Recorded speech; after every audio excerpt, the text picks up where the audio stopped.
السلام عليكم ورحمة الله وبركاته. إن الحمد لله نحمده ونستعينه ونستغفره ونعوذ بالله من شرور أنفسنا ومن سيئات أعمالنا. من يهده الله فلا مضل له ومن يضلل فلا هادي له. أشهد أن لا إله إلا الله وحده لا شريك له وأشهد أن محمدا عبده ورسوله لا نبي ولا رسول بعده أما بعد. Malam ini biiznillah ta'ala kita lanjutkan kajian tafsir kita dalam surah An-Nur ke ayat 31, firman Allah Subhanahu wa ta'ala, wa qul lil mu'minati yaghdudna min absarihinna. Ayat sebelumnya Allah Subhanahu wa ta'ala memerintahkan orang laki-laki yang beriman agar menundukkan pandangan mereka dan menjaga kemaluannya dari zina.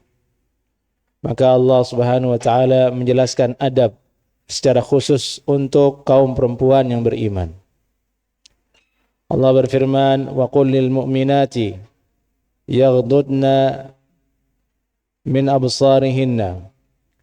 Dan katakanlah wahai Nabi sallallahu alaihi wasallam kepada kaum beriman, kepada perempuan yang beriman. Ini jamaah akhwat yang di atas. Mohon agar fokus mendengarkan kajian ayat ini. Ini suara ngobrolnya kedengaran sampai bawah.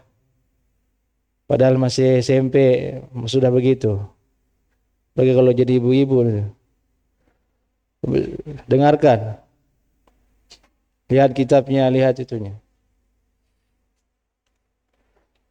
Itu musyrifah di atas dilihat itu yang ngobrol, yang bisik-bisik itu dinasihati. Ini adab untuk perempuan.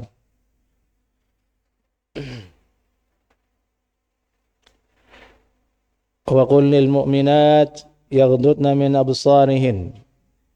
Dan katakanlah wahai Nabi kepada perempuan-perempuan yang beriman agar mereka menundukkan pandangannya. Yaghdudna min absarihinna. Sama seperti laki-laki, Allah Subhanahu wa taala perintahkan perempuan untuk menundukkan pandangannya. Tundukkan pandangan dari apa? Amma haramallahu alaihinna.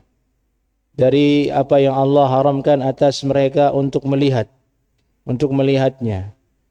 Ila ghairi azwajihinna, yakni melihat kepada bukan suami mereka. Maka ayat ini kata Imam Ibnu Katsir rahimahullahu taala, dhahaba katsirun minal ulama ila annahu la yajuzu lil mar'ah an-nadharu ila ar-rijal al-ajanib bi syahwatin wala bi ghairi syahwatin aslan. Banyak dari kalangan ulama yang berpendapat bahwa tidak boleh bagi seorang perempuan melihat, memandang kepada laki-laki yang ajanib, yakni laki-laki yang bukan mahram dia, bukan suami dia, dengan syahwat maupun dengan tanpa syahwat, aslan pada dasarnya. Yakni jika tidak ada kebutuhan, tidak ada hal yang mendesak, pada dasarnya tidak boleh menurut banyak ulama perempuan memandang kepada lelaki. Sama seperti laki-laki memandang ke perempuan. Fitnah laki-laki memandang ke perempuan lebih besar daripada fitnah perempuan memandang kepada laki-laki. Dari itu Allah dahulukan perintah agar laki-laki menundukkan pandangannya. Dan ulama berdalil selain dengan ayat ini juga dengan riwayat dari Ummu Salamah, haddatsathu annaha kanat 'inda Rasulillah sallallahu alaihi wasallam wa Maimunah. Bahwasanya Ummu Salamah beserta Maimunah radhiyallahu taala anhuma, mereka sedang ada di sisi Nabi sallallahu alaihi wasallam. Bainama nahnu 'indahu aqbala ibnu Maktum. Manakala kami sedang di sisi Nabi, datanglah ibnu Maktum. Beliau seorang laki-laki yang buta. Fadakhala alaihi, dan Ibnu Maktum datang masuk menemui Nabi sallallahu alaihi wasallam. Ini terjadi ba'dama amarana bil hijab. Setelah Allah memerintahkan kami untuk berhijab. Maksudnya peristiwa ini terjadi setelah perintah diturunkannya hijab. Diperintahkannya wajib berhijab bagi perempuan. Nanti akan datang perintah tegas tentang hal itu. Sebelumnya perempuan tidak diperintahkan berhijab. Faqala Rasulullah sallallahu alaihi wasallam, maka Rasulullah sallallahu alaihi wasallam bersabda kepada Ummu Salamah dan Maimunah, ihtajaba minhu. Yani tutuplah diri kalian berdua darinya, dari Ibnu Maktum. Naam. Faqultu ya Rasulullah alaysa huwa a'ma la yubsiruna wa la ya'rifuna. Wahai Rasulullah, bukankah dia seorang laki-laki yang buta? Dia tidak bisa melihat kami dan tidak tahu kami ada di sini. Faqala Rasulullah sallallahu alaihi wasallam, awa amiyawani antuma, apakah kalian berdua buta? Alastuma tabussuranihi, bukankah kalian berdua melihat kepada Ibnu Maktum? Ini jawaban Nabi sallallahu alaihi wasallam. Bukan karena dia buta, tapi karena kalian perempuan melihat kepada Ibnu Maktum. Nggak disuruh berhijab oleh Nabi sallallahu alaihi wasallam, menundukkan pandangan. Ini dalil dari hadis yang menguatkan pendapat ulama yang mengatakan tadi, pada dasarnya perempuan tidak boleh juga melihat kepada laki-laki yang ajanib dengan syahwat maupun dengan tanpa syahwat. Wa dhahaba akharuna min al-ulama ila jawazi nadrihinna ila al-ajanib bighairi syahwah. Sebagian lainnya dari kalangan ulama ada yang mengatakan boleh perempuan melihat kepada laki-laki yang bukan mahramnya, bukan suami, dengan tanpa syahwat. Catatannya dengan tanpa syahwat. Mereka berdalil dengan hadis yang sahih bahwasanya Rasulullah sallam yanzuru ila al-Habasyah wa hum yal'abuna bihirabihim yawm al-'id fil masjid. Wa Aisyah ummul mu'minin tanzuru ilaihim min wara'ihi wa huwa yasturuha minhum hatta mallat wa raja'at. Bahwasanya Nabi sallallahu alaihi wasallam memandang kepada orang-orang Habasyah. Orang-orang Habasyah, orang-orang berkulit hitam yang ada di Masjid Nabi dulu, mereka bermain dengan senjata mereka pada hari Id. Yani mereka mengadakan atraksi senjata di Masjid Nabi sallallahu alaihi wasallam ketika hari Id. Memamerkan kepandaian mereka memainkan senjata. Hirab itu tongkat, tombak. Kepayuan mereka memainkan tombak. Pada hari Id di Masjid Nabi sallallahu alaihi wasallam, mereka bermain di situ. Ini dalil yang menunjukkan bolehnya orang berlatih untuk dalam rangka perang atau jihad di masjid. Misalnya olahraga tapi dalam rangka untuk mempersiapkan diri untuk berjihad. Naam. Wa Aisyah ummul mu'minin, dan Aisyah ummul mu'minin tanzur ilaihim min waraihi. Beliau melihat kepada orang-orang Habasyah itu dari belakangnya Nabi sallallahu alaihi wasallam.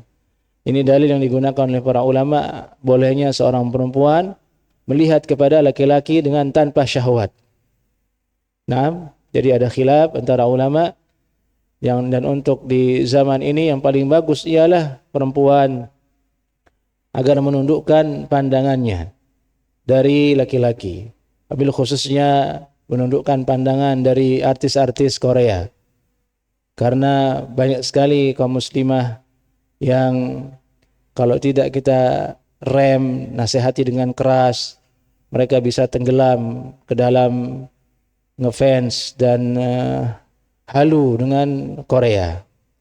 Ketahuilah wahai perempuan santriwati, artis Korea itu wajahnya palsu. Dia tidak ganteng. Dia operasi barangkali, wallahu a'lam. Dan itu bukan standar laki-laki yang ganteng sebenarnya. Itu lebih kepada bencong. Tapi kalian wallahu a'lam kok bisa senang gitu melihatnya. ngefans, follow dan sebagainya. Ya saya buka-bukaan aja membahas ini karena dalam majelis ilmu supaya kalian sadar tidak berperilaku seperti itu dan agar orang tua membatasi anak perempuannya di sosmed. Jangan sampai dia ngefans kepada Korea. Hal yang memprihatinkan, dia sudah solehah, berhijab, bercadar barangkali, menutup auratnya, belajar agama, tahu-taunya dia ngefans sama Korea. Nah, ini memprihatinkan. Sementara orang artis Korea tersebut yang jungkok itu, dia makan babi, ya kan? Dia kan ada Islam, dia makan babi. Kamu kira dia makan sapi kayak kalian? Dia makan babi, tidak sholat, dia kafir. Tidak sholat, minum khamar, orang kafir. Tidak layak seorang perempuan muslimah kemudian ngefans ke mereka. Sangat tidak beradab, sangat tidak beradab. Wajib bagi seorang wali, orang tua, untuk tegas kepada anak perempuannya dalam hal ini, agar memarahinya, agar sering-sering menjelek-jelekkan itu artis Korea di depan dia supaya berhenti ngefans. Itu caranya, jelek-jelekin aja. Itu makan babi, dia nggak sholat, itu operasi plastik. Seperti itu. Anak remaja sedang puberitas, hal yang wajar tapi tidak boleh sampai melewati batas. Nah, ini untuk kaum muslimah ya, untuk kaum muslimah. Kalau yang remaja seperti itu, ya tadi usia mereka. Tapi kalau yang sudah ibu-ibu masih begitu, inna lillahi wa inna ilaihi raji'un. Wajib bagi suaminya untuk menasihati keras istrinya yang suka dengan artis-artis pemakan babi itu. Nah, harus dia mentahdzirnya, mengingatkan ini masalah wala dan bara, bukan lagi masalah sekedar melihat, jatuhnya kepada wala dan bara.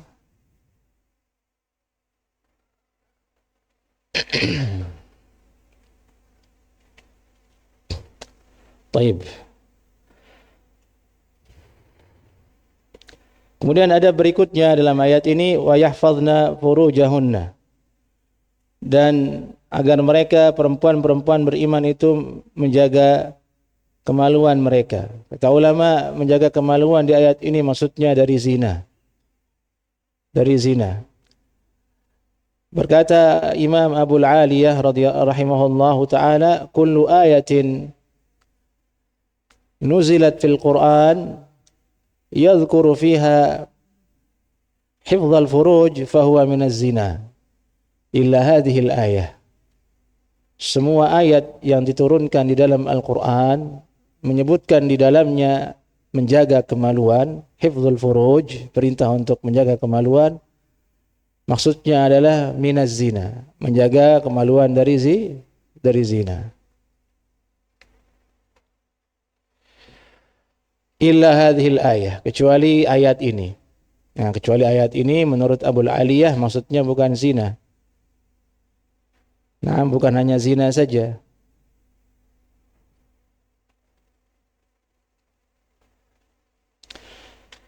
Tapi dari segala sesuatu yang mendatangkan fitnah, alla yaraha ahad, agar jangan sampai ada orang yang melihat dirinya. Bukan hanya zina, tapi menjaga dirinya agar tidak nampak dari pandangan lelaki. Ini pada dasarnya hadap perempuan. Islam memberikan syariat yang ketat untuk kaum perempuan demi kebaikan mereka, fungsinya sebagai seorang perempuan, dan demi kebaikan laki-laki. Tidaklah terjadi kerusakan di masyarakat seperti ada perselingkuhan, perzinahan. Awalnya tidak lain karena perempuan tidak menjaga dirinya, berkeliaran sebagaimana berkeliarannya laki-laki. Dan ini yang terjadi di kita hari ini. Bahkan lebih banyak jumlahnya perempuan daripada lelaki kalau kita keluar di jalan, naik motor dan sebagainya. Dan mereka keluar pun dengan tanpa adab. Mereka tidak menutup auratnya, membuka auratnya, menampakkan auratnya. Terjadilah kerusakan. Tapi sebagian perempuan tidak memahami hal ini. Tidak mau dikekang.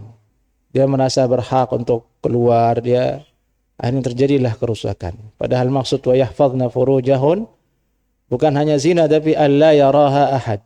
Jangan sampai ada siapapun yang melihat dia. Jika tidak ada kepentingan, dia tidak keluar. Ini adab kedua dalam ayat ini. Kemudian berikutnya Allah berfirman, wala yubdina zinatahun illa ma dhahara minha. Dan janganlah mereka menampakkan zinahnya. Zinah perhiasan. Yubdin artinya menampakkan perhiasan mereka illa ma dhahara minha, kecuali perhiasan yang nampak dari diri mereka. Illa ma dhahara minha. Ini ulama menafsirkan kalimat ayat yang ini secara khusus, wala yubdina zinatahunna illa ma dhahara minha, menjadi 3 aqwal, jadi 3 pendapat. Al-awwal, ini kami nukilkan dari tafsir Adwa'ul Bayan fi idahil Qur'ani bil Qur'an lil 'allamah Muhammad Al-Amin Asy-Shinqiti rahimahullahu taala. Jadi ada tafsir namanya Adwa'ul Bayan. Metodologi tafsir ini menafsirkan ayat-ayat Al-Quran dengan ayat Al-Quran lainnya. Salah satu karya tafsir fenomenal yang ada di era ini, sudah meninggal beliau rahimahullahu ta'ala. Beliau meninggalnya di Saudi Arabia. Orang ulama Shinqiti yang ketika datang ke Saudi, beliau mengatakan, saya datang ke Saudi modalnya cuma 1, qanaah, itu saja, kata beliau. Qanaah itu merasa cukup dengan apa yang sudah ada, tidak ada yang lain. Setelahnya Allah angkat derajatnya menjadi seorang ulama di sana. Di antara karyanya yang paling terkenal fenomenal adalah Adwa'ul Bayan fi idahil Qur'ani bil Qur'an. Nah, putranya jadi dosen di Jamaah Islamiyah di Kuliah Al-Quran, Abdullah Asy-Shinqiti sudah meninggal kalau tidak salah rahimahullahu taala. Keturunannya masih ada di Saudi Arabia. Di situ beliau meringkaskan kepada kita bagaimana pendapat ulama tentang firman Allah, wala yubdina zinatahunna illa ma dhahara minha. Dan janganlah mereka menampakkan perhiasan mereka kecuali apa yang nampak dari mereka. Ini jelas ayat, tapi butuh tafsir. Nah, tidak langsung kita bisa pahami. Merujuk kepada bagaimana pendapat para sahabat tentang ayat ini.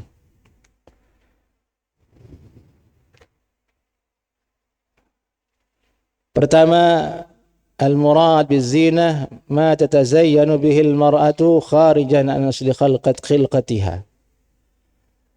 Yang dimaksud dengan zina, jangan nampakkan zina perhiasannya kecuali yang nampak dari dirinya. Maksudnya di sini adalah apa-apa yang digunakan berhias oleh perempuan yang di luar dari asal penciptaannya sebagai seorang perempuan. Wala yastalzimun nadharu ilaihi ru'yatu syai'in min badaniha. Dan tidak melazimkan melihat kepada zina tersebut, melihat bagian dari badannya. Ini yang pertama maksud dari zina. Seperti apa? Zahirus thiyab, pakaian yang nampak. Pakaian, jilbabnya, abayanya, tas. Nah, semua ini kharij an asli khilqatiha, di luar dari asal penciptaan dia sebagai seorang perempuan. Aksesoris dia sebagai seorang perempuan, pakaiannya. Maka boleh seorang perempuan memakai pakaian. Nah, dikecualikan illa ma dhahara minha. Dia memakai pakaian yang bagus boleh. Disetrika boleh. Nah, kecuali pakaian-pakaian yang mengundang perhatian sehingga menjadi fitnah. Nah, ini dihindari meskipun bentuknya hijab. Nah, tapi pada dasarnya boleh karena dia zina yang diizinkan. Illa ma dhahara minha, kecuali yang nampak darinya, dari zina itu. Ya, ini yang di luar dari asal penciptaan dia, seperti zahirus siyab. Dari itu perempuan boleh dia pakai baju yang disetrika, mulus. Zina yang diizinkan. Ya masa iya mau pakai pakaian kumel-kumel, dilecek begini, terus mau pakai, enggak ada yang mau pakai itu, keluar. Dikira orang gila nanti. Disetrika dulu. Sebenarnya itu zina, tapi diizinkan. Nah, ini mana zina yang pertama. Dan ini pendapat yang paling nampak menurut beliau Syekh Muhammad Al-Amin Asy-Syanqiti rahimahullahu taala. Maksudnya pendapat yang paling benar di sisi beliau pendapat yang ini.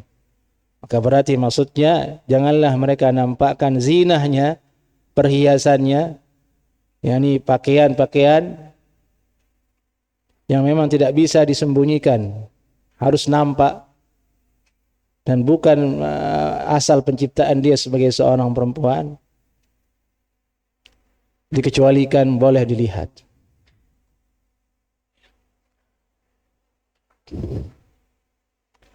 Yang kedua adalah yang dimaksud dengan zina ma tutazayyanu bihi wa laysa min asli khilqatiha aidan. Yani sesuatu yang digunakan berhias dan bukan bagian dari asal penciptaan dia. Yani perhiasan itu bukan anggota badan dia. Itu maksud asal penciptaannya.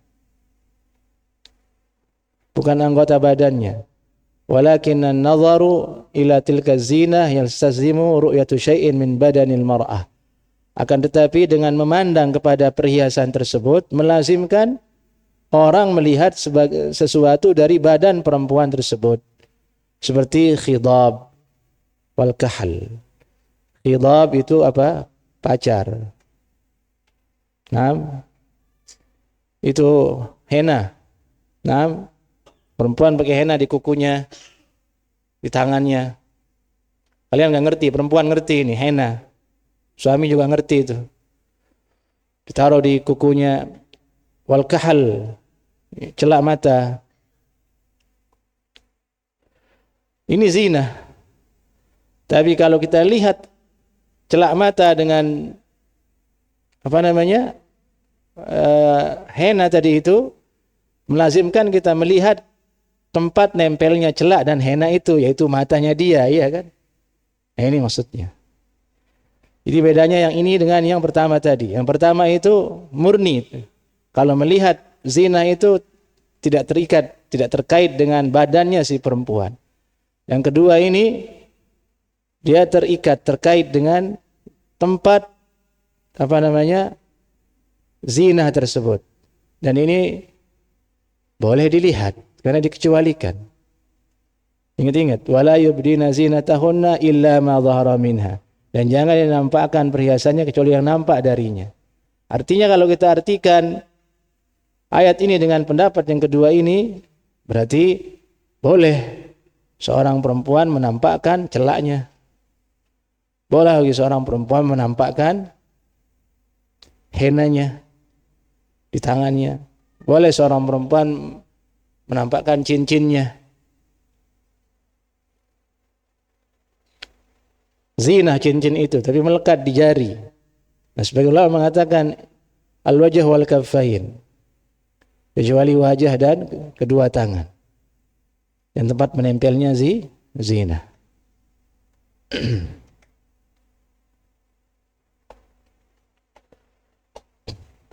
Yang ketiga, yang dimaksud dengan zina di ayat ini, ba'du badanil mar'ah, sebagian dari badannya perempuan yang dia adalah aslu khilqatiha. Ini asal dari penciptaannya sebagai seorang perempuan, ini badannya. Atau ulama lebih detail lagi, innal murad bima dhahara minha al-wajh wal kaffain. Ini maksud dengannya adalah wajah dan telapak tangan, kaffain. Kaf ini. Kalau ini boleh berarti ini juga boleh. Termasuk kaffain. Ini tiga. Nah, tafsir ulama terkait ayat ini, wala yubdina zinatahunna illa ma dhahara minha. Fahimtum?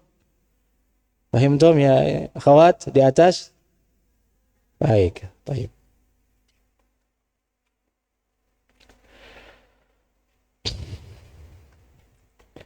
Ulangi lagi, ada tiga makna zina yang dikecualikan di ayat ini. Naam, illa ma dhahara minha. Pertama adalah perhiasan yang tidak bertempat di badan perempuan. Pakaian. Naam, kalau dilihat badannya tidak terlihat. Yang kedua, perhiasan, kalau kita lihat perhiasan itu, maka otomatis kita akan melihat letak perhiasan itu seperti apa tadi, al-kahal, yakni celak mata dan henna. Pasti kita akan lihat tangannya, pasti akan lihat matanya, pasti terlihat. Yang ketiga adalah sebagian badannya, maksudnya adalah wajah dan dua telapak tangan. Dari itulah sebagian ulama ada yang mengatakan tidak wajib bercadar. Mereka mengambil salah satunya makna dari wala yubdina zinatahunna illa ma dhahara minha, yang ketiga tadi, kecuali wajah dan kedua telapak tangan. Nah, di zaman seperti ini perempuan sudah bisa mengamalkan yang ketiga ini sudah cukup. Nah, dengan keadaan yang semakin rusak, karena kita hidup bukan hanya dengan orang Islam. Ternyata kita hidup kita adalah masyarakat urban di sini. Kita hidup dengan orang tidak Islam, dengan orang yang tidak beragama, laki maupun perempuan. Dan barangkali mereka lah yang nampak di jalan itu seperti itu. Adapun kaum muslimah harusnya konsekuensinya mereka harus konsisten untuk berjilbab, untuk membedakan mana muslimah, mana yang bukan muslimah. Sekarang tidak bisa kita bedakan ini muslimah atau tidak, sama pakaiannya. Nasallallahu ta'ala al-afiyah. Tayyib. Kemudian Allah berfirman, wal yadribna bi khumurihinna ala juyubihinna.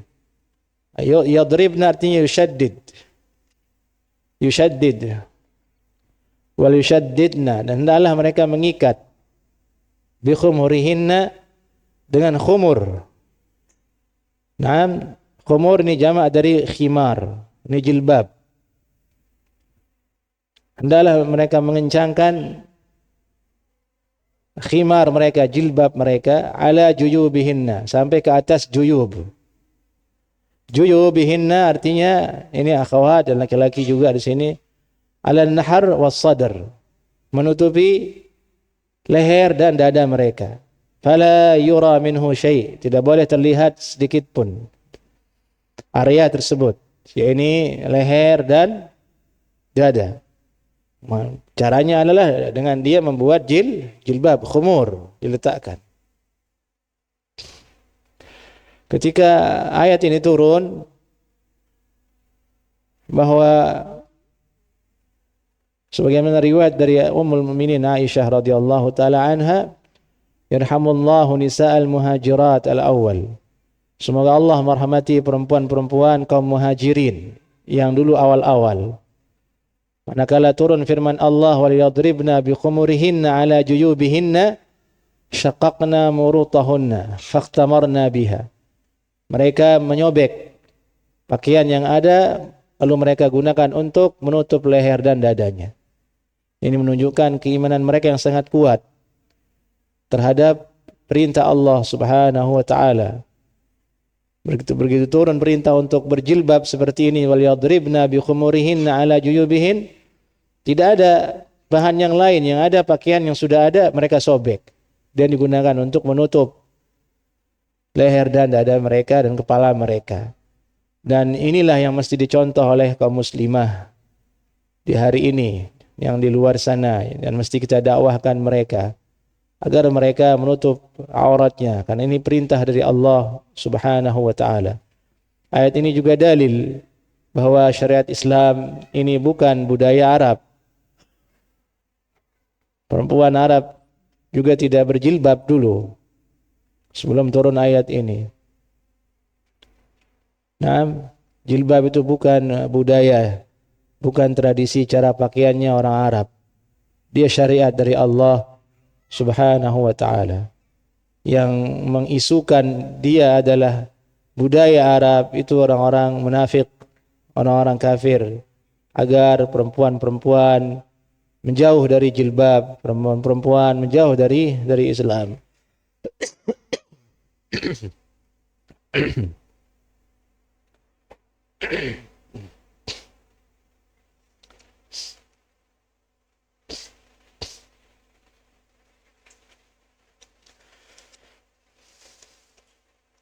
Allah juga berfirman dalam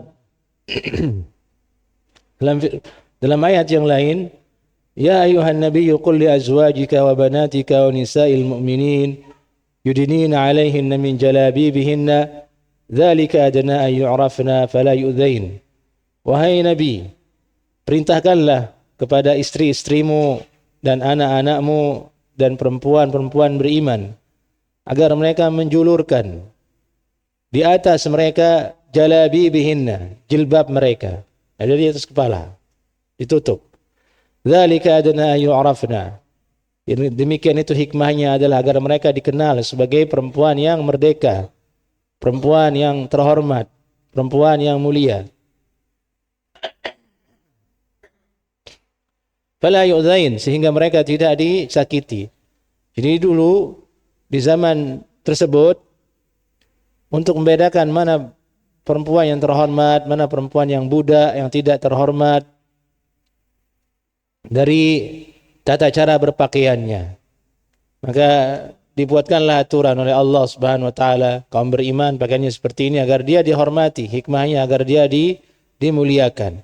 Dan sampai hari ini menjadi hal yang terbukti, di mana ada perempuan yang berjilbab menutup auratnya, laki-laki itu segan, laki-laki itu sungkan, tidak akan mungkin berani macam-macam. Tapi ketika perempuan membuka dirinya, lampu hijau istilahnya, bahaya, laki-laki maju. Dari itu wajib bagi perempuan untuk berjilbab, wajib bagi dia untuk menundukkan pandangannya, wajib dia menutup pintu-pintu fitnah sehingga tidak terjadi perkara yang diharamkan oleh Allah Subhanahu wa taala.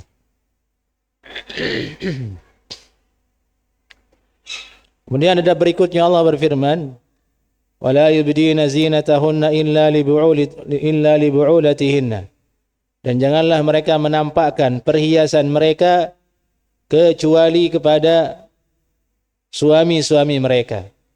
Sekarang bahasannya adalah perempuan boleh dia menampakkan dirinya, menampakkan perhiasannya, karena hakikatnya perempuan adalah perhiasan. Wala yubdina zinatahunna, janganlah dia nampakkan perhiasannya kecuali kepada suami-suami mereka. Ini satu. Nah, suami bebas, dia dinikahi oleh laki-laki dalam rangka itu. Aw abaihin, atau bapak-bapak mereka. Ini kita bapak punya anak perempuan, boleh dia nampakkan perhiasannya, sebagian anggota badannya yang tidak biasa nampak di luar pada bapaknya. Tapi jangan sampai tabarruj, tidak sampai ke tabarruj yang betul-betul penampilan yang parah. Nah, istilahnya kalau di hari ini daster, dia pakai daster di rumah depan bapaknya, ya boleh. Nah, au abai bu'ulatihinna, atau bapak-bapak dari suaminya.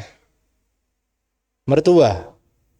Nah, kalau mertua boleh dinampakkan zinahnya, tapi tidak boleh yang vulgar. Nanti berbahaya. Mertua. Au abai bu'ulatihinna. Bapak-bapak dari suami mereka, mertua mereka.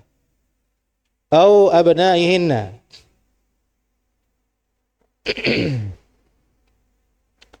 Atau kepada anak-anak mereka, anak sendiri. Au abnai bu'ulatihinna, atau anak-anak dari suaminya. Anak-anak dari suaminya maksudnya mungkin dia menikah dengan seorang laki-laki, tapi laki-lakinya bawa anak.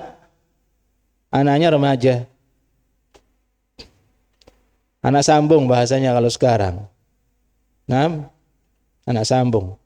Perempuan menikah, laki-lakinya punya anak bawaan. Laki-laki anaknya. Nah, di sini boleh dia dikecualikan. Boleh perempuan menampakkan zinahnya kepada anak-anak daripada suami mereka.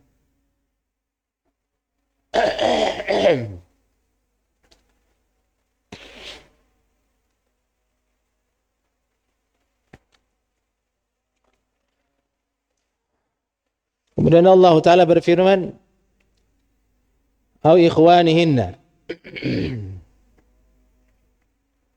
atau saudara-saudara mereka, ini kakaknya, adiknya, au bani ikhwanihinna, atau anak-anak dari saudaranya, au bani akhawatihinna, atau anak-anak dari saudari perempuannya, ponakan. Tidak disebut paman di sini. Tidak disebut paman. Kata ulama tidak disebut paman karena paman kalau dilihatkan zina kepada dia nanti dia cerita kepada anaknya, kepada anak laki-lakinya. Dia bilang si fulana cantik, kamu mau begitu kan? Jadi membicarakan kecantikannya kepada orang lain berarti, karena anak pamannya boleh menikah dengan dia. Itu kata ulama ilahnya tidak disebutkan paman. Sebut di sini saudaranya atau anak saudaranya atau anak dari saudara perempuannya. Au nisaihinna, atau dari perempuan-perempuan yang beriman. Kata ulama maksudnya di sini perempuan yang kafir tidak boleh dia nampakkan zina perhiasannya kepada perempuan yang kafir.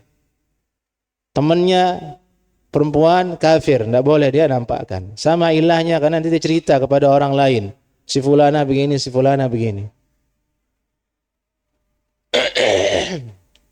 Karena pada dasarnya dilarang seorang itu menceritakan kecantikan orang lain kepada orang lain.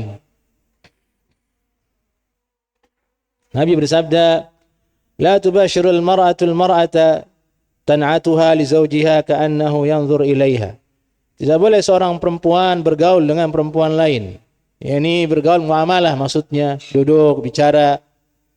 Kemudian tan'atuha, lalu dia mensifatinya kepada suaminya. Begitu pulang, dia cerita ke suaminya. Bi, si fulana begini.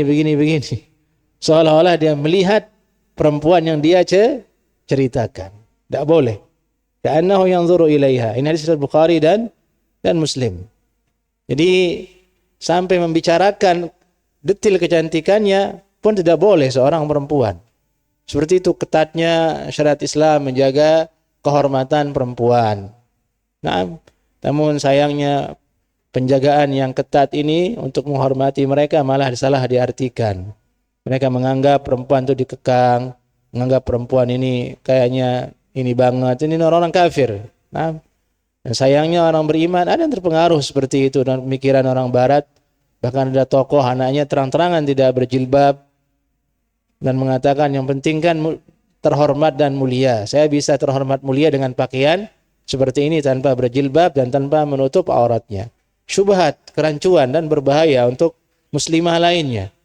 Berbahaya untuk muslimah lainnya.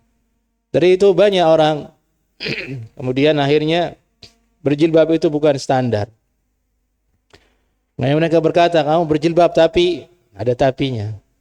Berjilbab tapi maksudnya dia ingin meremehkan jilbab. Maksudnya dia ingin mengatakan tidak perlu berjilbab lah kalau seperti itu. Ini salah. Berjilbab itu perintah Allah Subhanahu wa taala. Dosa yang lain urusan lain. Tidak ada hubungannya dengan jilbab. Tidak ada hubungannya dengan pakaian yang syar'i. Ini logikanya salah. Baik, sudah azan, silakan azan dulu.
اللهم رب هذه الدعوة التامة والصلاة القائمة آت محمد المسنة والفضيلة وبعث مقاما محمود الذي وعدته إنك لا تخلف الميعاد اللهم صل على محمد وعلى آل محمد اللهم صل عليه وسلم.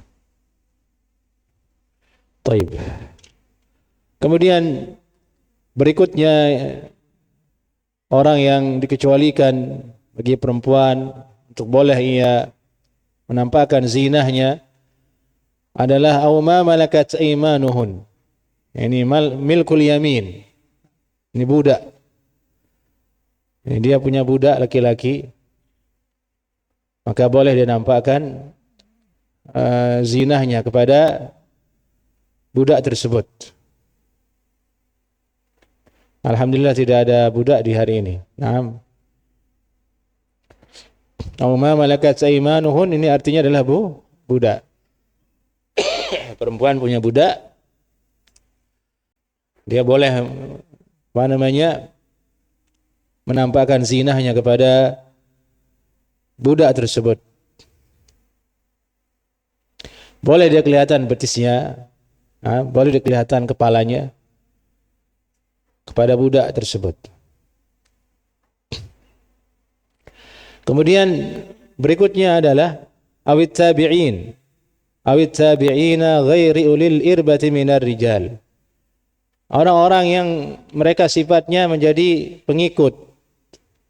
Ini bangsa Arab dulu adalah bangsa yang biasa memiliki budak dan pembantu sampai hari ini. Di mana pembantu itu pasti ikut, tidak bisa tidak. Mau kemanapun dia ikut untuk membantu dia. Maka pembantu ini termasuk yang dikecualikan. Tapi syaratnya adalah ghairu ulil irbati minar rijal. Yang tidak punya irbah. Atau ulama tafsir la yaqumu dzakarahu. La yaqum dzakaruhu. Zakarnya tidak bisa hidup. Tidak punya syahwat perempuan. Ini namanya ghairi ulil irbati minar rijal. Laki-laki tapi tidak punya syahwat. Sebagian mengatakan mereka yang bencong, mukhannas. Orang-orang bencong yang asli ya, bukan yang buat-buat. Bencong yang asli. Dia tidak punya syahwat kepada perempuan. Tidak punya syahwat kepada perempuan. Nauzubillah min dzalik. Laki-laki tapi dia punya syahwat kepada perempuan. Ini maksud dari ghairi ulil irbati minar rijal. Naam. Awit tiflil ladzi berikutnya awit tiflil ladzina lam yadhharu ala auratin nisa, atau anak kecil yang anak kecil ini belum bisa nampak pada dirinya auratnya perempuan. Laki-laki kecil tapi tidak bisa membedakan mana yang cantik mana yang tidak. Si polos. Usia misalnya kelas 3, 4 SD itu kalau ditanya ada perempuan dia ngelihat biasa saja. Dia melihatnya sama. Enggak ada syahwatnya sama sekali. Lam yadhhar, tidak nampak pada dirinya aurat perempuan. Tapi kalau sudah nampak baginya, misalnya sudah kelas 5, kelas 6, dia sudah bisa bilang dia cantik. Nah, itu jangan. Tidak boleh perempuan buka jilbabnya di depan anak tersebut. Atau dia satu SMP seperti ini, apalagi tidak boleh. Sudah mengerti dia, bukan tifil lagi. Mau syabab, mau pemuda sudah, bukan tifil. Ini tifil, anak kecil. Lam yadhharu ala auratin nisa. Ini dia orang-orang yang dikecualikan. Wala yubdina zinatahunna, tidak boleh mereka menampakkan perhiasan mereka kecuali kepada orang-orang yang disebutkan tadi itu. Naam. Wala yadribna bi arjulihinna. Kemudian Allah Subhanahu wa taala mengajarkan adab berikutnya kepada kaum muslimah perempuan, janganlah mereka menghentakkan kaki mereka dengan tujuan liyu'lama, agar diketahui ma yukhfina min zinatihin, apa yang disembunyikan dari perhiasan mereka. Jadi tidak boleh dia bertingkah laku bergaya dengan tujuan supaya perhiasannya terlihat. Nggak boleh disengaja angkat roknya supaya gelangnya kelihatan. Nggak boleh diangkat bajunya, lengan bajunya supaya emasnya kelihatan mentereng di sini 5. Ibu-ibu biasanya itu mau belanja angkat dulu begini. Yang lain-lain ini dia mau pamer kalau ini. Saudagar banyak emas, 5 gelangnya. Bajunya kan panjang, pas mau beli gini dulu. Mas, ini berapa harganya? Sengaja diginiin tangannya supaya dilihat. Itu bukan adab seorang perempuan. Nah, harus kita nasihati kaum muslimah, istri kita supaya tidak beradab seperti itu. Karena memang cenderung perempuan itu kalau tidak diajar dengan adab, ingin menjadi pusat perhatian orang banyak, ingin dilihat, ingin diperhatikan. Hatta sudah menikah, wajib dia beradab. Naam, wala yadribna bi arjulihin, jangan dihentakkan kakinya. Liyu'lama ma yukhfina min zinatihin, agar diketahui perhiasan yang tersembunyi yang ada pada dirinya. Wa tubu ila Allah jami'an. Nah, ini adab-adab yang diajarkan oleh Allah kepada kaum muslimah. Mereka amalkan ini, selamat dunia akhirat insyaallah taala. Allah akhiri ayat ini dengan firman-Nya, tubu wa tubu ila Allah, dan bertobatlah kepada Allah kalian semua wahai orang-orang beriman, laki maupun perempuan, dengan dosa-dosa yang kalian lakukan dari tidak menutup aurat, tidak menjaga kemaluan, tidak menjaga zina dan lain sebagainya. La'allakum tuflihun, semoga kalian menjadi orang yang muflihun, orang yang selamat di dunia dan juga di akhirat. Baik, ini surat An-Nur ayat 31 adalah salah satu inti adab yang ada dalam surah ini untuk kaum perempuan yang banyak tidak diamalkan oleh mereka, entah mungkin karena tidak tahu atau belum sampai kepadanya dakwah, atau sudah tahu tapi enggan untuk mengamalkannya. Nasallallahu taala ala afiyah. Sampai di sini dulu kajian kita. Jika ada yang ditanyakan, dipersilahkan. Naam.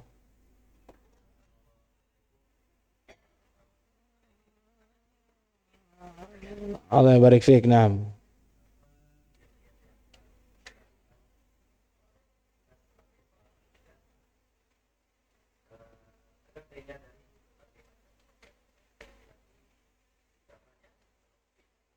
Baik.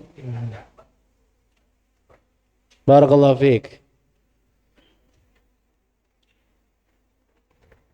Fitnah untuk kaum pemuda di hari ini banyak. Nah, tapi untuk laki-laki ada 2 yang paling berbahaya. Menyia-nyiakan waktu dan syahwat ke perempuan. Menyia-nyiakan waktu seperti game online, main game. Ini menyia-nyiakan waktu. Karena tidak mungkin orang main game cuma 5 menit. Misinya enggak selesai. Satu game itu misinya bisa 1 jam baru selesai. Ngalahin musuh kan lama. Iya kan? Mana yang ketawa-tawan? Iya kan? Ngalahin musuh lama enggak? Lama ngalahin musuh. Game yang pertama. Yang paling bahaya untuk anak laki-laki itu game. Menyia-nyiakan waktu. Obatnya apa ini? Batasi diri. Belajar menjadi disiplin. Itulah fungsinya sekolah. Itulah fungsinya dilatih tepat waktu. Datang sekolah tepat waktu. Pulang tepat waktu. Makan tepat waktu. Disiplin maksudnya. Supaya nanti berhadapan dengan game itu kita disiplin. Saya main game misalnya hanya Sabtu Ahad. Jam 10 sampai jam 11. Cukup itu saja. Ya sudah, konsisten. Karena tidak bisa dihindari. Sampai nanti berhasil untuk dihapus tuh schedule-nya. Saya tidak lagi main game. Butuh perlahan-lahan caranya untuk berhenti. Tidak bisa langsung Tidak bisa. Buat.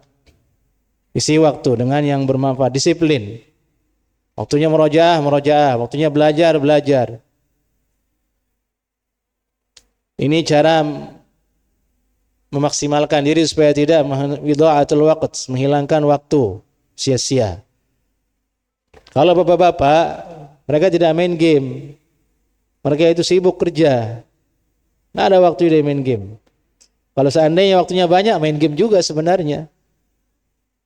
Karena laki-laki tidak pernah berubah. Tidak pernah berubah.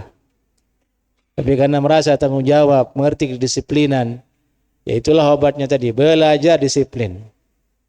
Yang kedua, syahwat kepada perempuan. Ini yang paling bahaya di zaman fitnah sekarang ini. Nah, pernah saya katakan pertemuan yang lalu, zaman dulu orang mau maksiat itu susah. Kalau mau lihat, dia harus ngintip orang mandi. Ketahuan sama warga kampung, dikejar dia, bonyok dia. Malu seumur hidup si fulan ngintip orang mandi. Kalau sekarang orang lihat aurat perempuan, nggak susah dia lihat ngintip orang mandi ngapain. Handphone nggak ada kok. Tinggal ketik aja muncul semuanya. Enggak antum ketik juga dia datang sendiri. Enggak pernah antum inginkan, dia datang sendiri itu. Algoritmanya itu, sosmed itu sengaja dibuat seperti itu. Sengaja isinya konten itu semakin kesini semakin jorok isinya. Tidak ada yang berfaedah. Ada yang berfaedah, enggak ada yang tonton. Sedikit yang nonton. Video yang isinya sampah, itu ribuan yang like, yang share. Video yang isinya itu ilmu, sabar, tidak ada yang tonton. Tidak ada yang menontonnya. Maka antum kalau lihat video, isinya kebaikan di internet, jangan pelit share, like, share ke orang lain. Itu memperbanyak kebaikan di dunia internet supaya tambah banyak. Itu cara kita mengalahkan keburukan dengan memperbanyak kebaikan. Perbanyak kebaikan. Nah, obatnya ini apa yang ini? Obatnya yang tadi itu di ayat sebelumnya. Yaghudduna min absarihim, tundukkan pandangan. Kemudian muraqabatullah, hidupkan nilai-nilai kita merasa diawasi oleh Allah. Allah muraqabah kita. Allah Maha melihat, mengetahui kita. Yang ketiga adalah segera menikah. Nah, dan ini memprihatinkan. Banyak sekali akhwat yang sudah siap menikah. Mereka perempuan-perempuan afifat yang menjaga dirinya, menjaga auratnya, berjilbab dengan baik, dididik orang tuanya dengan sunnah. Tapi ikhwannya nggak ada yang berani menikah. Penakut. Bisikan-bisikan syaitan. Nanti kalau kamu nikah uangnya bagaimana? Padahal tidak ada bedanya. Mau nikah sekarang dengan menikah 5 tahun ke depan ya sama. Sama-sama akan bertanggung jawab. Kenapa ditunda? Dia mengira kalau menikah nanti setelah 5 tahun dia bisa langsung punya Lamborghini. Ya enggak bisa begitu, akhi. Bukan itu standarnya.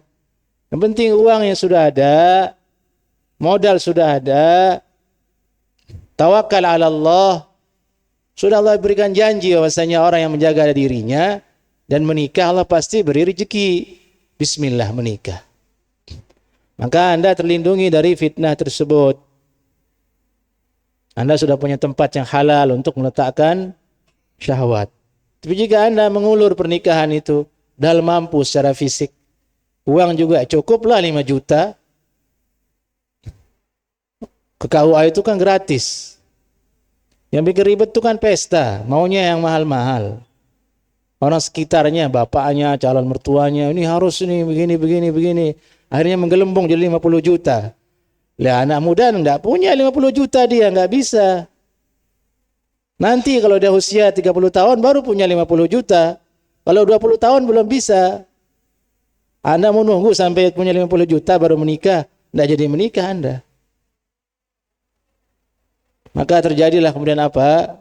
Yang tadi itu, banyak kemudian perempuan yang musang solehah tidak ada yang menikahi dia. Malah yang berani yang sudah punya istri.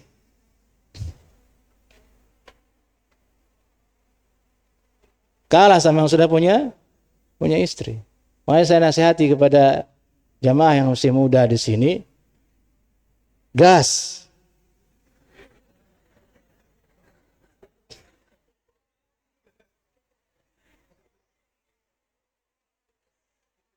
Jangan takut. Kalau Anda nggak selamat. Nggak selamat dan ilmu itu nggak masuk. Makanya Nabi bersabda, kalau nggak mampu juga untuk menikah, ya sudah disuruh puasa. Puasa. Untuk menurunkan tuh syahwat. Berarti itu aja solusinya. Puasa, muraqabatullah. Yang paling bagus adalah menikah. Nah. Baik. Saya saja dulu menyesal menikah. Saya menikah di usia 25. Itu saya menyesal. Sama aja, harusnya saya menikah di usia 18 tahun.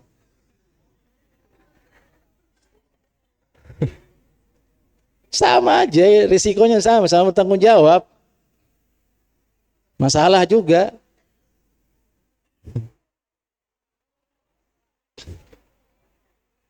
Allah musta'an, la hituklan, la hawla wa la.